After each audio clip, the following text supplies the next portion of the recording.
ഏവർക്കും നമസ്കാരം. അഡ്ഹോക്ക് ലേണിംഗിലേക്ക് സ്വാഗതം. മുൻകാല ചോദ്യങ്ങൾ ചർച്ച ചെയ്യുന്ന ഈ ക്ലാസ്സിൽ ഇന്ന് നമ്മൾ നോക്കുന്നത് 2023 നടന്ന ഡിഗ്രി ലെവൽ പ്രിലിമിനറി എക്സാമിന്റെ ചോദ്യപേപ്പറാണ്. സ്റ്റേജ് 2 ചോദ്യപേപ്പറാണ് ഇതെന്ന് പറയുന്നത്. ആദ്യത്തെ ചോദ്യത്തിലേക്ക് വരാം. പ്രാചീന മലയാളം എന്ന പുസ്തകത്തിന്റെ രചയിതാവ് ആരാണ്? Option A Sreenarayana Guru, option B Pandit Karuppan, option C Chattampi Swamikal, option D Vagbhatanandan. Option C ആണ് ഇവിടെ ശരിയായിട്ടുള്ള ഉത്തരം, ചട്ടമ്പി സ്വാമികൾ. ചട്ടമ്പി സ്വാമികളുടെ കൃതിയാണ് പ്രാചീന മലയാളം. രണ്ടാമത്തെ ചോദ്യം, കുളച്ചൽ യുദ്ധം നടന്നത് ആരൊക്കെ തമ്മിലാണ്? ഓപ്ഷൻ എ മാർത്താണ്ഡവർമ്മയും ഡച്ചുകാരും, ഓപ്ഷൻ ബി ധർമ്മരാജയും ഡച്ചുകാരും, ഓപ്ഷൻ സി മാർത്താണ്ഡവർമ്മയും പോർച്ചുഗീസുകാരും, ഓപ്ഷൻ ഡി മാർത്താണ്ഡവർമ്മയും ബ്രിട്ടീഷുകാരും. ഇവിടെ ഓപ്ഷൻ എ ആണ് ശരിയായിട്ടുള്ള ഉത്തരം. മാർത്താണ്ഡവർമ്മയും ഡച്ചുകാരും തമ്മിൽ നടന്ന യുദ്ധമാണ് കുളച്ചൽ യുദ്ധം. മൂന്നാമത്തെ ചോദ്യത്തിലേക്ക് വരാം. 1921 ആദ്യത്തെ അഖില കേരള പ്രൊവിൻഷ്യൻ സമ്മേളനം നടന്നത് എവിടെയാണ്? Option A Manjeri, option B Ottapalam, option C Payyanur, option D Palakkad. Option B ആണ് ശരിയായിട്ടുള്ള ഉത്തരം. ഒറ്റപ്പാലത്താണ് 1921 ആദ്യത്തെ അഖില കേരള പ്രൊവിൻഷ്യൻ സമ്മേളനം നടന്നത്. നാലാമത്തെ ചോദ്യം, ആത്മീയ സഭ എന്ന സംഘടനയുടെ സ്ഥാപകൻ ആരാണ്? Option A Swami Vivekanandan, option B Veeresalingam, option C Keshava Chandrasen, option D Rajaram Mohan Roy. ഇവിടെ ഓപ്ഷൻ ഡി ആണ് ശരിയായിട്ടുള്ള ഉത്തരം, രാജാറാം മോഹൻ റോയ്. അഞ്ചാമത്തെ ചോദ്യം, താഴെ പറയുന്നവയിൽ ഏതാണ് ബ്രിട്ടീഷ് ഭരണകാലത്ത് കേന്ദ്രത്തിൽ ഒരു ദ്വിസഭ നിയമനിർമ്മാണത്തിന് നൽകിയിട്ടുള്ളത്?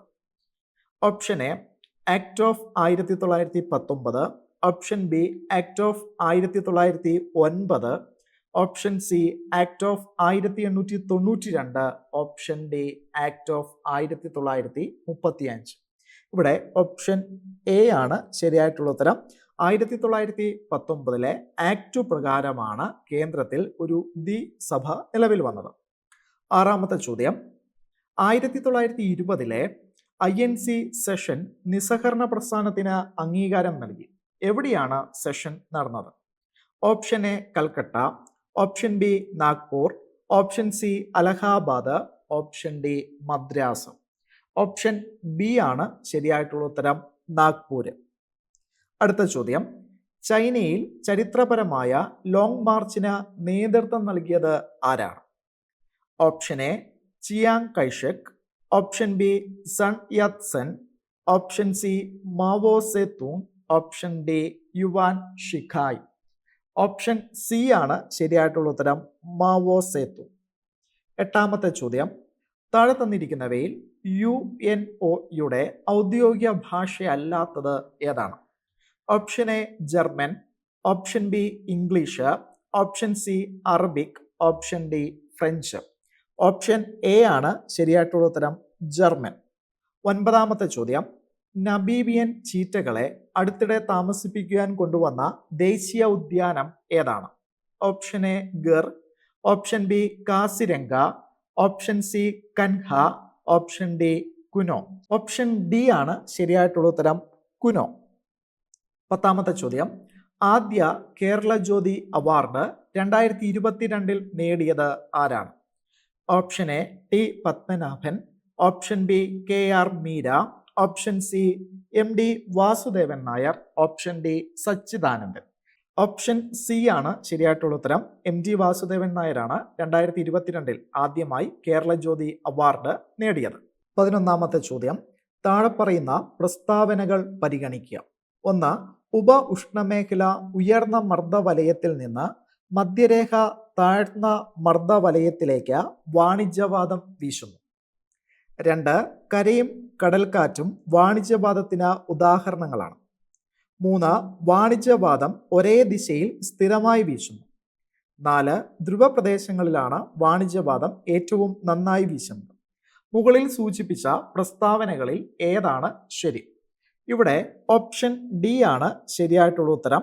1ാമത്തെ സ്റ്റേറ്റ്മെന്റും 3ാമത്തെ സ്റ്റേറ്റ്മെന്റും മാത്രമാണ് ശരി. 12ാമത്തെ ചോദ്യം, ലിസ്റ്റ് 1 ലിസ്റ്റ് 2 എന്നിവ പൊരുത്തപ്പെടുത്തി താഴെ നൽകിയിരിക്കുന്ന കോഡുകൾ ഉപയോഗിച്ച് ശരിയായ ഉത്തരം തിരഞ്ഞെടുക്കുക. ഇത് കൃത്യമായി യോജിപ്പിക്കുന്ന സമയത്ത് ഓപ്ഷൻ എ ആണ് നമുക്ക് ലഭിക്കുക.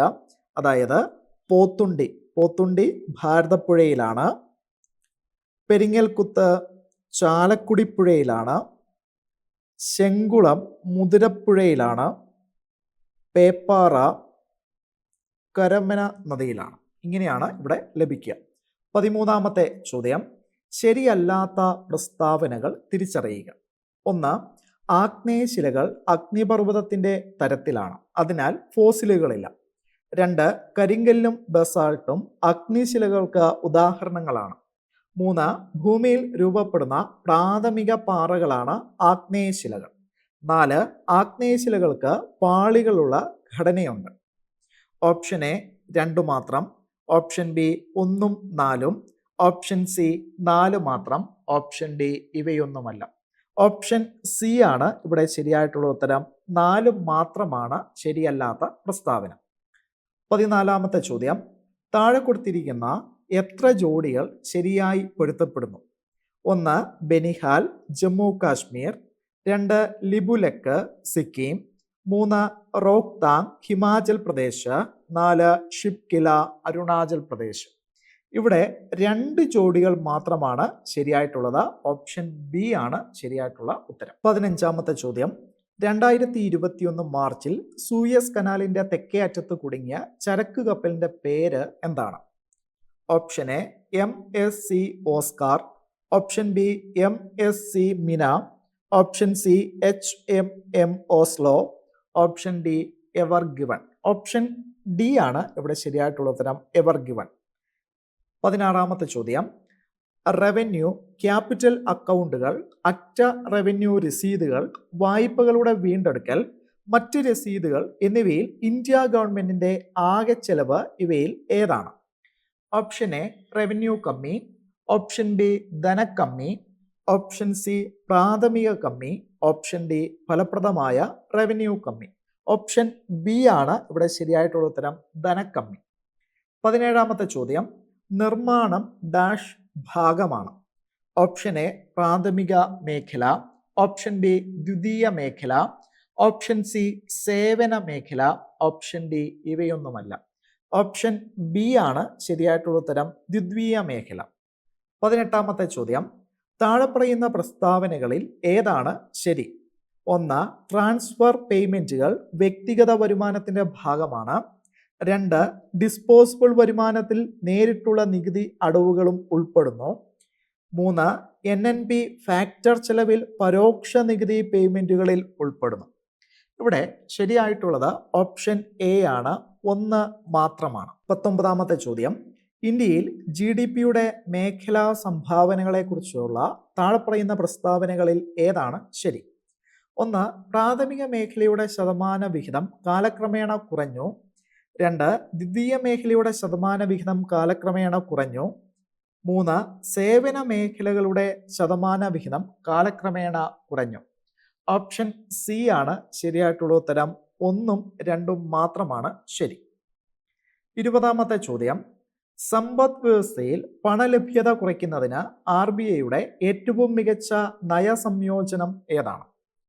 1. റിവേഴ്സ് റിപ്പോ നിരക്ക് കുറയ്ക്കുക, കരുതൽ ധനാനുപാതം വർദ്ധിപ്പിക്കുക, ബോണ്ടുകളുടെ ഓപ്പൺ മാർക്കറ്റ് വിൽപ്പന. 2.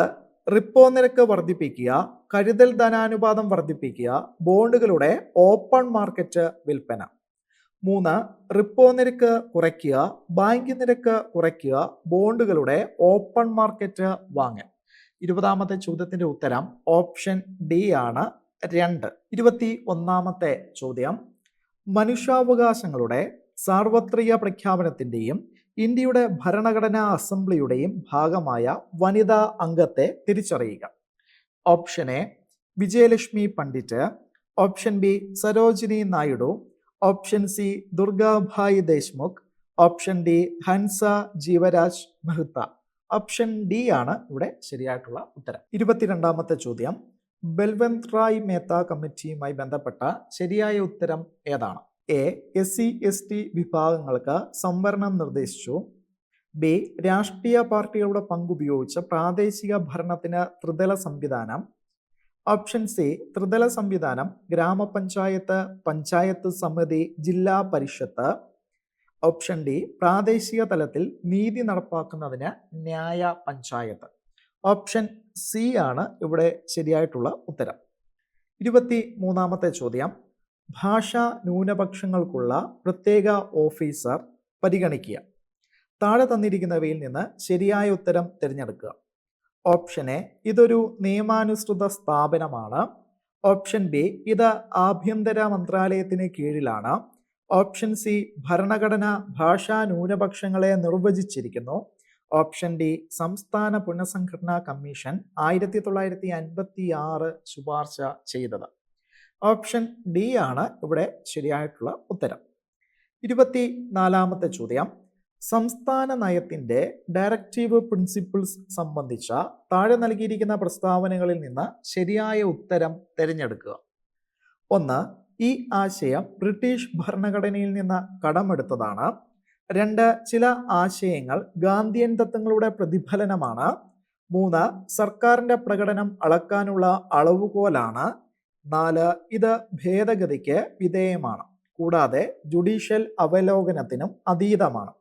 ചുവടെ നൽകിയിരിക്കുന്ന കോഡുകളിൽ നിന്ന് ശരിയായ ഉത്തരം തിരഞ്ഞെടുക്കുക. ഓപ്ഷൻ എ 1ഉം 2ഉം, ഓപ്ഷൻ ബി 2ഉം 3ഉം, ഓപ്ഷൻ സി 3ഉം 4ഉം, ഓപ്ഷൻ ഡി 2ഉം 3ഉം 4ഉം. ഇവിടെ ഓപ്ഷൻ ബി ആണ് ശരിയായിട്ടുള്ള ഉത്തരം. 25ാമത്തെ ചോദ്യം. കൺകറന്റ് ലിസ്റ്റുമായി ബന്ധപ്പെട്ട് ഇനി പറയുന്ന പ്രസ്താവനകളിൽ ഏതാണ് ശരിയായ വിശദീകരണം അല്ലാത്തത്? Option A. അത് ഭരണഘടനയുടെ 7ാം ഷെഡ്യൂളിൽ അടങ്ങിയിരിക്കുന്നു. ബി. പാർലമെന്റ് പാസാക്കിയ നിയമവുമായി ഏതെങ്കിലും വൈരുദ്ധ്യമുണ്ടെങ്കിൽ സംസ്ഥാന നിയമങ്ങൾ പ്രാബല്യത്തിൽ വരും. സി. ഈ വിതരണ പദ്ധതി 1935 ഗവൺമെന്റ് ഓഫ് ഇന്ത്യ ആക്ടിനെ അടിസ്ഥാനമാക്കിയുള്ളതാണ്. Option D. എൻട്രി 20A ജനസംഖ്യാ നിയന്ത്രണവും കുടുംബാസൂത്രണവും 1976 കൺകറന്റ് ലിസ്റ്റിൽ പുതുതായി ഉൾപ്പെടുത്തിയ വിഷയമായിരുന്നു. ഓപ്ഷൻ ബി ആണ് ഇവിടെ ശരിയായിട്ടുള്ള ഉത്തരം. 26ാമത്തെ ചോദ്യം. തിരഞ്ഞെടുക്കപ്പെടാത്ത ഉദ്യോഗസ്ഥരുടെ സർക്കാർ ഭരണത്തെ വിശദീകരിക്കാൻ ബ്യൂറോക്രസി എന്ന പദം ഉപയോഗിച്ചത് ആരാണ്? Option A. Max Weber. Option B. Martin Albrow. Option C. Vincent de Gournay. Option D. Herbert A Simon. Option C ആണ് ഇവിടെ ശരിയായിട്ടുള്ള ഉത്തരം. 27ാമത്തെ ചോദ്യം. ടോൾ ഫ്രീ നമ്പർ ആയിട്ടുള്ള 1800 11 4000 എന്നത് ആളുകൾക്ക് അവരുടെ ഏതുമായി ബന്ധപ്പെട്ട പരാതികൾ പരിഹരിക്കുന്നതിനുള്ള ഒരു സമർപ്പിത ഹെൽപ്പ് ലൈൻ നമ്പറാണ്. Option A. Anti ragging help line. Option B. ഉപഭോക്തൃ ഹെൽപ്പ് ലൈൻ. Option C. ദേശീയ ആരോഗ്യ ഹെൽപ്പ് ലൈൻ. Option D. ഇവയൊന്നുമല്ല. ഇവിടെ ഓപ്ഷൻ ബി ആണ് ശരിയായിട്ടുള്ള ഉത്തരം. ഉപഭോക്തൃ ഹെൽപ്പ് ലൈൻ നമ്പറാണ് ഈ പറഞ്ഞിരിക്കുന്നത്. 28ാമത്തെ ചോദ്യം. ഇന്ത്യയിലെ ദേശീയ പാർട്ടികളെ സംബന്ധിച്ച് ഇനിയും പറയുന്ന പ്രസ്താവനകൾ പരിഗണിക്കുക. ചുവടെ നൽകിയിരിക്കുന്ന കോഡുകളിൽ നിന്ന് ശരിയായ ഉത്തരം കണ്ടെത്തുക. 1. ഇന്ത്യയിൽ ഇന്ന് 8 ദേശീയ പാർട്ടികളുണ്ട്. 2. കുറഞ്ഞത് 4 സംസ്ഥാനങ്ങളിൽ പോൾ ചെയ്ത വോട്ടിന്റെ 6% ലോക്സഭയിലെ 4 അംഗങ്ങളും ആവശ്യമാണ്. 3. സമാജ്വാദി പാർട്ടി ദേശീയ പാർട്ടിയാണ്. 4. നാഷണൽ പീപ്പിൾസ് പാർട്ടി ഒരു ദേശീയ പാർട്ടിയാണ്. ഇവിടെ ശരിയായ ഉത്തരം എന്ന് പറയുന്നത് ഓപ്ഷൻ ഡി ആണ്. 1ഉം 2ഉം 4ഉമാണ് ഇവിടെ ശരിയായിട്ടുള്ളത്. 29ാമത്തെ ചോദ്യം. ഭൂമി ഏറ്റെടുക്കൽ നിയമം 2013 സംബന്ധിച്ചിടത്തോളം താഴെ പറയുന്നവയിൽ ഏതാണ് ശരി? 1. ഈ നിയമത്തിന് 2013 സെപ്റ്റംബറിൽ രാഷ്ട്രപതിയുടെ അംഗീകാരം ലഭിച്ചു. 2. സോഷ്യൽ ഇമ്പാക്റ്റ് പഠനം നിർബന്ധമായും നടത്തണം. 3. ഭൂമി ഏറ്റെടുക്കൽ കാര്യത്തിൽ തദ്ദേശ സ്വയംഭരണ സ്ഥാപനങ്ങളുടെ പങ്ക് ഈ നിയമം ശരിയായി അംഗീകരിച്ചു. 4. നിയമത്തിന്റെ 25ാം വകുപ്പ് ഭൂ ഉടമകൾക്കുള്ള നഷ്ടപരിഹാരം സംബന്ധിച്ച് പ്രതിപാദിക്കുന്നു. ചുവടെ നൽകിയിരിക്കുന്ന കോഡുകളിൽ നിന്ന് ശരിയായ ഉത്തരം തിരഞ്ഞെടുക്കുക. 29ാമത്തെ ചോദ്യത്തിന്റെ ആൻസർ ഓപ്ഷൻ ഡി ആണ്. 1ഉം 2ഉം 3ഉം സ്റ്റേറ്റ്മെന്റുകളാണ് ഇവിടെ ശരിയായിട്ടുള്ളത്. 30ാമത്തെ ചോദ്യം, എപ്പോഴാണ് ഇന്ത്യൻ സിവിൽ സർവീസ് പരീക്ഷ ഇന്ത്യയിൽ നടത്താൻ തുടങ്ങിയത്? Option A 1922, option B 1854, option C 1864, option D ഇവയൊന്നും അല്ല. ഓപ്ഷൻ എ ആണ് ശരിയായിട്ടുള്ള ഉത്തരം. 1922 മുതലാണ് ഇന്ത്യൻ സിവിൽ സർവീസ് പരീക്ഷ ഇന്ത്യയിൽ നടത്താൻ തുടങ്ങിയത്. 31ാമത്തെ ചോദ്യം, 2020 സമ്മർ ഒളിമ്പിക്സ് ഏത് സ്ഥലത്താണ് ആദ്യം നിശ്ചയിച്ചിരുന്നത്? Option A Tokyo, option B Istanbul, option C Madrid, option D Rio de Janeiro. Option A ആണ് ശരിയായിട്ടുള്ള ഉത്തരം, ടോക്കിയോ. 32ാമത്തെ ചോദ്യം, പ്രശസ്ത കവി അക്കിത്തം അച്യുതൻ നമ്പൂതിരിക്ക് പത്മശ്രീ ലഭിച്ച വർഷം ഏതാണ്? Option A 2020, option B 2019, option C 2018, option D 2017. Option D ആണ് ശരിയായിട്ടുള്ള ഉത്തരം. 2017 അക്കിത്തം അച്യുതൻ നമ്പൂതിരിക്ക് പത്മശ്രീ ലഭിച്ചത്. 33ാമത്തെ ചോദ്യം, താഴെ പറയുന്ന ചിത്രങ്ങളിൽ ഏതാണ് മികച്ച ചിത്രത്തിനുള്ള 50ാമത് കേരള സംസ്ഥാന ചലച്ചിത്ര അവാർഡ് നേടിയത്? Option A Kenjira, option B Vasanthi, option C Jallikattu, option D Biriyaani. Option B ആണ് ശരിയായിട്ടുള്ള ഉത്തരം, വാസന്തി. വാസന്തി എന്ന ചിത്രത്തിനാണ് 50ാമത് കേരള സംസ്ഥാന ചലച്ചിത്ര അവാർഡിൽ മികച്ച ചിത്രത്തിനുള്ള പുരസ്കാരം ലഭിച്ചത്. 34ാമത്തെ ചോദ്യം, യുനെസ്കോ അംഗീകരിച്ച പൈതൃക കലാരൂപങ്ങളിൽ ഉൾപ്പെടാത്ത കലാരൂപം ഏതാണ്? Option A Koodiyattam, option B Mudiyettu, option C Pulikali, option D Kalbelia. ഇവിടെ ശരിയായിട്ടുള്ള ഉത്തരം ഓപ്ഷൻ സി ആണ്, പുലികളിയാണ്. 35ാമത്തെ ചോദ്യം, ഓസ്ട്രേലിയൻ ഓപ്പൺ 2021 വനിതാ സിംഗിൾസ് ചാമ്പ്യൻഷിപ്പിനോടൊപ്പം നവോമി ഒസാക്ക എത്ര ഗ്രാൻഡ് സ്ലാമുകൾ നേടി? Option A 1, option B 2, option C 3, option D 4. Option D ആണ് ഇവിടെ ശരിയായിട്ടുള്ള ഉത്തരം, 4. 36ാമത്തെ ചോദ്യം, ഏപ്രിൽ 1 ഉത്കൽ ദിവസ് ആഘോഷിക്കുന്ന ഇന്ത്യൻ സംസ്ഥാനം ഏതാണ്? Option A Paschim Bengal, option B Uttaranchal, option C Odisha, option D Manipur. Option C ആണ് ശരിയായിട്ടുള്ള ഉത്തരം, ഒഡീഷ. ഈ ചോദ്യപേപ്പറിലെ ആദ്യത്തെ 36 ചോദ്യങ്ങളാണ് ഇതുവരെ നമ്മൾ നോക്കിയത്. ബാക്കി ചോദ്യങ്ങൾ നമുക്ക് അടുത്ത ക്ലാസ്സിൽ നോക്കാം. ഏവർക്കും നന്ദി, നമസ്കാരം.